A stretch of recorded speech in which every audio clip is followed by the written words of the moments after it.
Our reading is from Matthew's Gospel, chapter 2, we're reading verses 1 to 12. The visit of the Magi. After Jesus was born in Bethlehem in Judea, during the time of King Herod, Magi from the east came to Jerusalem and asked, "Where is he who has been born King of the Jews? We saw his star in the east and have come to worship him." When King Herod heard this, he was disturbed, and all Jerusalem with him. And when he had called together all the people's chief priests and teachers of the law, he asked them where the Christ was to be born. "In Bethlehem in Judea," they replied, "for this is what the prophet has written. But you, Bethlehem, in the land of Judah, are by no means least among the rulers of Judah, for out of you will come a ruler who will be the shepherd of my people Israel." Then Herod called the Magi secretly and found out from them the exact time the star had appeared. He sent them to Bethlehem and said, "Go and make a careful search for the child, and as soon as you find him, report to me, so that I too may go and worship him." After they had heard the king, they went on their way, and the star they had seen in the east went ahead of them until it stopped over the place where the child was. When they saw the star, they were overjoyed. On coming to the house, they saw the child with his mother Mary, and they bowed down and worshipped him. Then they opened their treasures and presented to him gifts of gold and frankincense and myrrh. And having been warned in a dream not to go back to Herod, they returned to their country by another route. We're only 2 days into the season of Epiphany, which began on the 6th of January.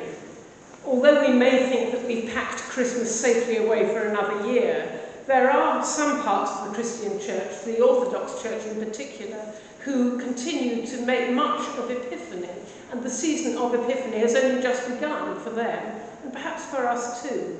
Because what it's all about is showing forth Jesus to the world. And that's our mission, is it not? Not just at this time of year, but at all times of year, to show forth Jesus to the world. So I make no apology for choosing a story which is often squeezed into the package of Christmas and then put away again. But I want to start with a text from later in the Gospels, in Matthew chapter 12 and verse 42. Jesus says this, and he's speaking to what he describes as a corrupt and wicked generation. He says, "The men of Nineveh will stand up at the judgment with this generation and condemn it. For they repented at the preaching of Jonah, and now one greater than Jonah is here. The queen of the south will rise at the judgment with this generation and condemn it. For she came from the ends of the earth to listen to Solomon's wisdom, and now one greater than Solomon is here." And so Jesus is speaking of himself and saying that he is indeed greater than some of these Old Testament characters who were so revered by the people of his day. One greater than Solomon. You'll be aware that Matthew's Gospel frequently draws from parallels in the Old Testament, especially in the stories of the birth of Jesus and then in the stories of the crucifixion and resurrection of Jesus. And there are certainly echoes in the story of the Magi from the account that we read earlier of the arrival of the Queen of Sheba to King Solomon. Although the whole scenario of the Magi, as compared with the incident in Solomon's life, seems like a curious reversal of fortunes. When you look into the mirror, you're aware of what your reflection looks like, and you think this is how other people see you. But if you've ever looked in the mirror when you're wearing perhaps a shirt with a motto on it or a name badge, you see that's reversed, and it looks peculiar, doesn't it? That's not as other people see you. They see the reverse of how you see yourself. And I think in a way, these two stories are like that reflection in a mirror, because they're the same, but opposite, really. Matthew's Gospel is generally regarded as the one specifically aimed at fellow Jewish readers, to reinforce the fact that Jesus is indeed the Messiah that they have been waiting for.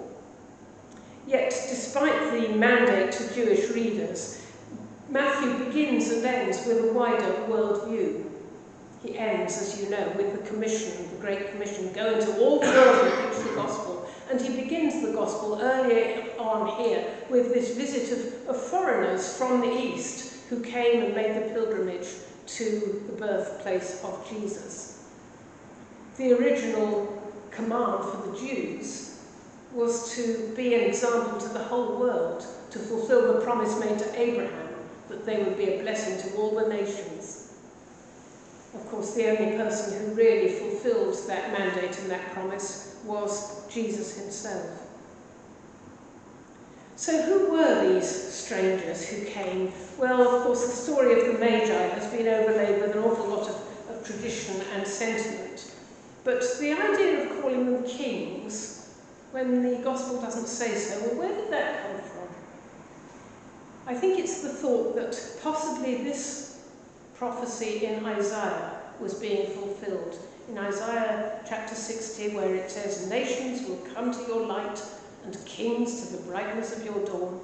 Herds of camels will cover your land, young camels of Midian and Ephah, all from Sheba will come, bearing gold and incense and proclaiming the praise of the Lord. And so with those prophecies and those predictions in mind, people have thought, these Magi, they must have been kings. Well, they were certainly wealthy, and there is certainly an echo of the story of the Queen of Sheba coming with all the wealth of her land. But the word Magi actually means wise men. And the word Magi, if we put a C on the end of it, we get the word magic. And indeed, these men were practitioners of the perhaps dark arts, the wise arts. They were spiritual seekers, but maybe of a dubious kind, like many spiritual seekers are today. And they were guided by what we would think of as superstition, astrological signs. But can it be that God was actually speaking to these outsiders in language and terms that they would understand, even though we might discredit these as mere superstition? God does speak to us through ways that perhaps are familiar to us, though they may not be familiar to others. Incidentally, I have a rather, you might say, boring alternative view of the Star of Bethlehem. If it really was this magnificent supernova that shone by day and by night, then why were the Magi the only people who seemed to realise it was there? But if it was an ordinary star, then this would make sense of the fact that having come to King Herod, they then looked up and saw the star, perhaps night was falling, and there it is, and it led them to Bethlehem. My feeling is that perhaps it was a star that was unremarkable to most people looking up at the sky. But for these people who had studied the stars, they said, that wasn't there before. It must mean something. We don't always get what God is saying to other people, but the important thing is that we must aim to get what God is saying to us. And so maybe, just maybe, that Star of Bethlehem was not the bright orb that is so lauded in our Christmas carols and in our nativity scenes. But because the Magi resolutely followed that star, which may have been unremarkable to everybody else, but remarkable to them, they recognised Jesus for who he was and who he was destined to be. And they showed it by the lavish nature of the gifts they brought, which again have been overlaid with all sorts of meanings in our celebration of Christmas. But the contrast with the visit of the Queen of Sheba to King Solomon and the visit of the Magi to Jesus couldn't be more stark at this point. The Queen of Sheba came to King Solomon at the height of the glory of Israel, when the kingdom of Israel was really the great kingdom in the world. And she came with pomp and ceremony and was received with similar pomp and ceremony at a royal court. The Magi arrived in Bethlehem at the time of the lowest point in Israel's fortunes. Israel, overrun by the Roman Empire, being presided over by a cruel, hostile Gentile king. And the Magi came to the palace, ostensibly to see the king, gain a hearing from King Herod. But it was a tragically wrong move, was it not? Which led to many, many people, many families suffering grievous and horrendous and unimaginable loss. Which reminds us that the world has always been subject to those who, in their grandiose and very often paranoid ways, have sought to get their own way. We see it in the world today. Many of us perhaps would see Mr. Putin as a modern-day Herod. And our parents and grandparents probably looked upon Adolf Hitler in exactly the same way. And so it is that there has always been cruelty and terrorism and horror in this world, and there will be until Jesus comes again, but we know that Jesus has come to redeem and to rescue the world and to inaugurate a new and wonderful and better and peaceable kingdom. This is what we believe about the reign and the rule of King Jesus. Jesus proclaims himself to be greater than Solomon. And as such, he redefines the meaning of greatness and of the glory of King Solomon and of the splendour of King Solomon's court.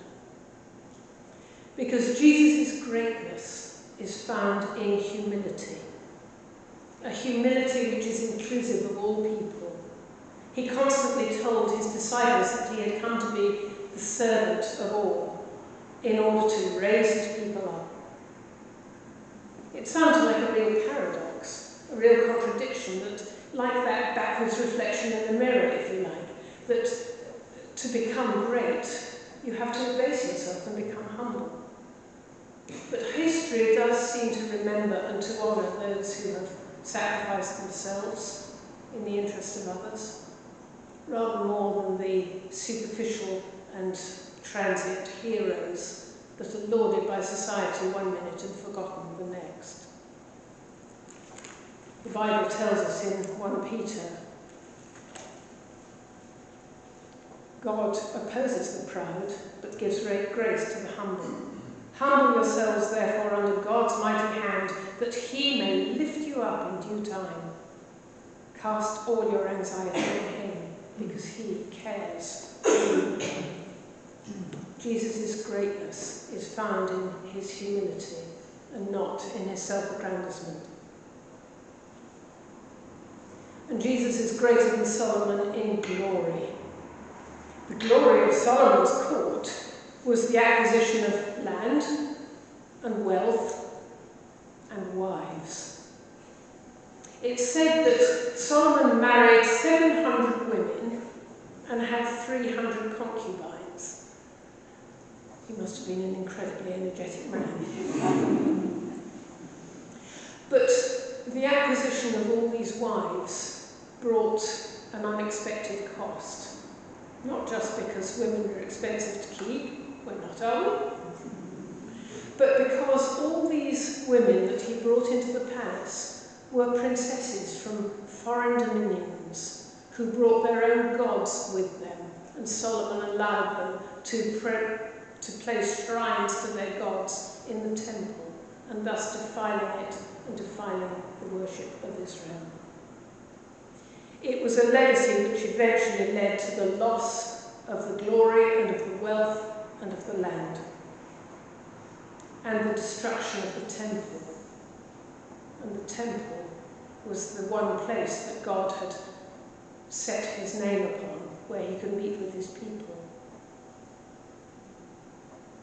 The glory of Jesus is the cross. The cross where he meets with his people. Because every one of us, sinners as we are, need to meet with God at the depth of humility that he might raise us up to what he has ordained for us to be. This is now God's appointed place to meet with his people. The cross is where Jesus opens his arms to say, "Come to me, sinners, and I will forgive you. Come to me, those who are of low degree, and I will raise you up. Come to me, those who are broken and wounded, and I will make you whole. Come to me, those who have a good opinion of yourselves, and I will show you what good you can actually do for the world. Come to me, those who have little, and I will make you rich in grace.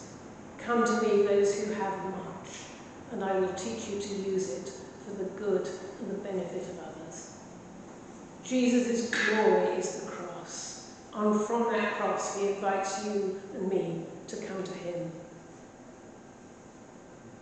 And Solomon's splendour survived not just for that golden age of Israel. Solomon's splendour was gone within half a century after his reign. Solomon, who never really was functional any more than his father King David had been in appointing his heirs and successors, so that there was wrangling and infighting after the death of Solomon, and the kingdom split into two and carried on with civil wars, and all the splendour was lost until first the nation of Israel and then the nation of Judah landed up in exile.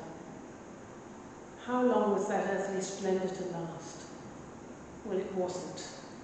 But Jesus, greater than Solomon, has a splendour that will last all time and eternity, and will be his kingdom, his glorious kingdom, and his reign and his rule forever. It's to the church's shame over the centuries that it has become so fractious and divided, because Jesus came to be the shepherd over one sheep, one flock, and he longs for us to be united. So let us not distance ourselves from fellow Christians of other persuasions and other traditions and become like the split between Israel and Judah. But let us cleave to our one shepherd that he might bring us together in unity, because in unity is the splendour of God made manifest. There is always forgiveness and reconciliation at the feet of Jesus. Jesus is greater than Solomon, and as such he presents new values for a new kind of king. Every spiritual seeker can find the answer to their questions at the feet of Jesus, and everyone can find their fulfillment and what they were made to be at the feet of Jesus. So as we consider the journey of the Magi, rich, lavish people, to a humble home in Bethlehem, let us then bring all that we have and all that we are to the feet of Jesus, that he might give us the greatness and the glory and the splendour of his reign and his rule. May God bless each one of you. Amen.